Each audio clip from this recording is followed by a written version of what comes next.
یہ بات بتا رہی ہے کہ اب اسلام کی باری ہے، اب یہ آزمائشیں طویل ہو سکتی ہیں۔ جماعت اسلامی بنگلہ دیش کے لوگوں کو پھانسی پر لٹکایا جانا، مصر کے لوگوں کے ساتھ ظلم و زیادتی روا رکھنا، پورے دنیا میں اسلامی تحریکات کے لیے عرصہ حیات تنگ کرنا، اس بات کی علامت ہے کہ اب باطل کے خیموں میں کچھ بچا نہیں ہے۔ اب وہ زور زبردستی کر رہے ہیں، لیکن ایک طرف وہ ہے جو سواد اعظم ہے، جو دیکھ رہا ہے کہ ظلم کہاں ہو رہا ہے، زیادتی کہاں ہو رہی ہے، وہ نیوٹرل بنا بیٹھا ہوا ہے۔ ہندوستان کی 90% بھی اور عالمی سطح پر ایک بڑی تعداد، یہ انشاءاللہ العزیز جب دین کے لیے راستہ ہموار ہوگا تو یہی یدخلون فی دین اللہ افواجا کا منظر پیش کریں گے، جیسے فتح مکہ کے موقع پہ ہوا تھا۔ اس وقت جو صورتحال ہے اس میں ہم تمام کو عقل کا ناخن لینے کی ضرورت ہے، اور جو میں نے آیات شروع میں پڑھی ہیں اس کو اپنے سامنے رکھنے کی ضرورت ہے، جس میں فرمایا گیا وَمَنْ أَحْسَنُ قَوْلًا مِّمَّنْ دَعَا إِلَى اللَّهِ وَعَمِلَ صَالِحًا وَقَالَ إِنَّنِي مِنَ الْمُسْلِمِينَ ان الذين قالوا ربنا اللہ ثم استقاموا، وہ استقامت اور ایمان کی باتوں کے بعد، جنت کی بشارت کے بعد کہا ومن احسن قولا ممن دعا الى الله وعمل صالحا وقال انني من المسلمين۔ اس شخص سے بہتر کس کی بات ہوگی جو اللہ پر ایمان لائے، نیک عمل کرے اور کہے کہ میں مسلمان ہوں۔ آگے کیا فرمایا؟ اس وقت ضرورت اس بات کی ہے کہ ہم حسن دعوت کا ثبوت دیں۔ اس وقت جو غلط فہمیاں غیر مسلم بھائیوں کے اندر ہیں اسے دور کریں، ہم پہنچیں۔ کتنی نرم ہے یہ زمین، زمانہ بڑے غور سے سن رہا تھا، ہم ہی سو گئے داستاں کہتے کہتے۔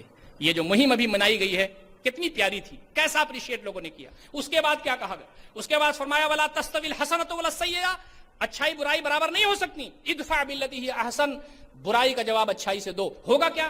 فَإِذَا الَّذِي بَيْنَكَ وَبَيْنَهُ عَدَاوَةٌ كَأَنَّهُ وَلِيٌّ حَمِيمٌ، تم دیکھو گے کہ اس تمہاری اچھائی کے نتیجے میں، حسن سلوک کے نتیجے میں تمہارا جو دشمن ہے وہ جگری دوست میں بدل جائے۔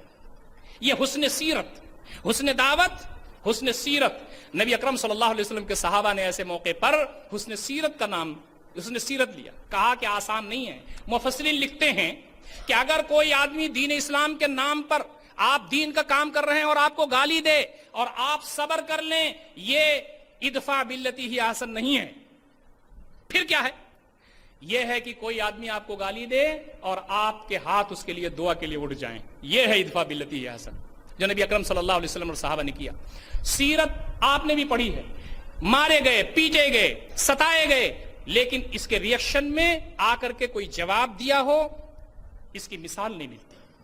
تو جو لوگ دیکھ رہے تھے دور کھڑے ہوئے تماشائی، انہوں نے کہا یہ تو حق پر لوگ ہیں، ان کی کوئی ذاتی نہیں ہے، پھر وہی ہمنما بن گئے۔ دوستو اور ساتھیو، حسن دعوت اور حسن سیرت، میں اپنی گفتگو ختم کرتے ہوئے بتاؤں، ہمارے جنید صاحب یہ بتا رہے ہیں کہ اب گفتگو کرنے کا کوئی چانس نہیں ہے، اب یہیں پر ختم کر دینا ہے، لیکن اس موت کی یاد ہمیں کرتا رہنا ہے جو کبھی بھی آ کے ہمیں اپنی چنگل میں لے سکتی۔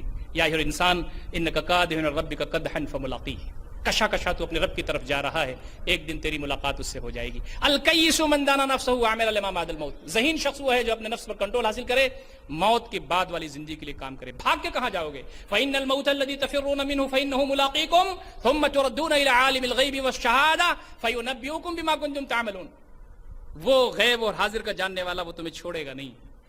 کوشش یہ کریں کہ جب موت ہمارے پاس آئے تو مسکراہٹ ہمارے چہرے پر ہو۔ نبی اکرم صلی اللہ علیہ وسلم فرماتے ہیں کہ جب آدمی نیک ہوتا ہے تو جنت کی ہائی لائٹ اس کے سامنے آتی ہے، فَأَحَبَّ لِقَاءَ اللَّهِ وَأَحَبَّ اللَّهُ لِقَاءَهُ، اللہ تعالیٰ سے ملنے کو پسند کرتا ہے اور اللہ تعالیٰ بھی اس سے ملنے کے لیے خواہش مند ہوتا ہے۔ سنگھرش جھیلا ہے تو نے، میرے لیے تو نے اپنی عاقبت کو برباد کیا، دنیا کی اپنا کیریئر برباد کیا تو نے، پردہ اٹھتا ہے آجا۔ حضرت بلال کا انتقال ہو رہا ہے تو ان کی بیوی کہتی ہیں واہ بلالا، ہائے بلال، وہ کہتے ہیں واہ بلالا مت کہو، واہ تربا کہو، ہائے خوشی، ہم تو محمد ان کے اصحاب سے ملنے جا رہے ہیں۔ پردہ اٹھتا ہے۔ حضرت علی کا پر برچھی ماری جاتی ہے تو کہتے ہیں فزت رب الکعبہ، رب کعبہ کی قسم میں تو کامیاب ہو گیا۔ ہم تب سب اسی راہ کے راہی ہیں، ہمارا کیا کہنا ہے جب اللہ تعالیٰ سے ہم ملیں اور اللہ تعالیٰ کہے کہ بندے کیا کر کے تو آیا، ہم کہیں کہ بار الہ تو سب جانتا ہے ہم کیا کر کے آئے ہیں، تیرے دین کے غلبے کے لیے جو کچھ ہو سکتا تھا ہم نے کیا، کاش کہ تو قبول کر لے۔ اللہ تعالیٰ یہ کہے کہ تو سچ کہتا ہے، فادخلی فی عبادی وادخلی جنتی، میرے بندوں میں داخل ہو جا، میری جنت میں داخل ہو جا۔ اللہ تعالیٰ ہم تمام کو ان سارے امور و مسائل پر غور کرنے، عمل کرنے کی توفیق عنایت فرمائے۔ اقول قولی ھذا استغفر اللہ لی ولکم اجمعین واستغفرون الغفور الرحیم وآخر دعوانا الحمد للہ رب العالمین والسلام علیکم ورحمۃ اللہ وبرکاتہ۔